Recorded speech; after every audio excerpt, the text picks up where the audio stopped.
My brothers and sisters in Islam, how much does Allah subhanahu wa ta'ala do for us? He created us. He gave us life. He gave us good health. He gave us wealth.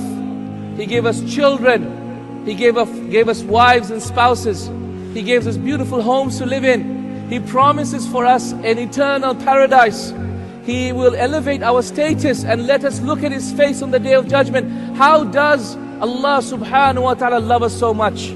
It's shown by the fact that even when we disobey Him, He still feeds us, He still clothes us, He still lets us breathe by Allah. He still provides for us and nourishes us and sustains us. Even whilst we're disobeying Him by Allah, even when we're committing that sin, Allah is still letting us breathe, Allah is still letting us eat our food. Ya salam. How great and how noble and how merciful is Allah subhanahu wa ta'ala.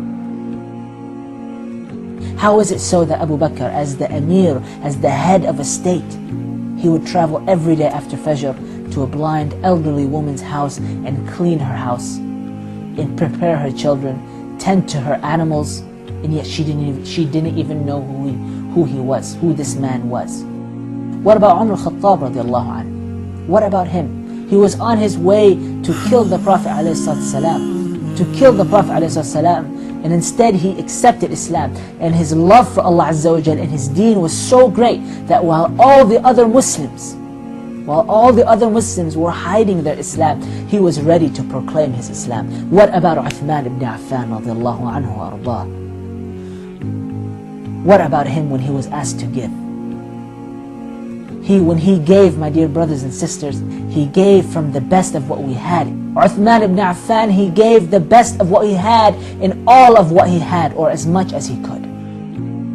Ali ibn Abi Talib radiallahu anhu, the Sahaba said that they left him after Isha in ruku', and they came before Fajr and they found him in ruku', except there was one difference. There was one difference, that his beard was soaked.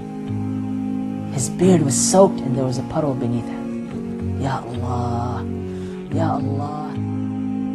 But by Allah, you are special. You are special.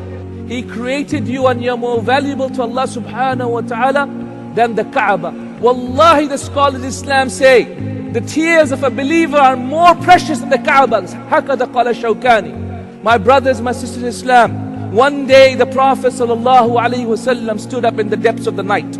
It is authentically reported in Al-Bukhari that he raised his hands up to the heavens and he said, Oh Allah, my ummah, my ummah. Ya Allah, my ummah, my ummah. Ya Allah, my ummah, my ummah. He couldn't say more than that. He couldn't finish his sentences because he was so emotional. Until the night passed and the last third of the night came, until Fajr time came, and at that point Jibreel alayhi salatu wasalam came down and said, Ya Muhammad sallallahu alayhi wasallam, Allah has sent me and said, Ya Muhammad, your Lord will not disappoint you regarding your ummah. Your Lord will not disappoint you regarding your ummah. The question is, brothers and sisters in Islam, are we going to disappoint our Prophet ﷺ? What is it that you have done to prove to Allah subhanahu wa ta'ala that you love Him? To prove to Allah subhanahu wa ta'ala when He asks you on the Day of Judgment, Ya Abdi, O my slave, how have you proven that you love me so that I may love you back on this day? Be you of those people who fulfill His vision. Be you of those people who fulfill your love for Allah Azza wa Jal by pursuing the vision of Rasulullah sallallahu alaihi wasallam on this earth. Ask yourself, do you love Allah?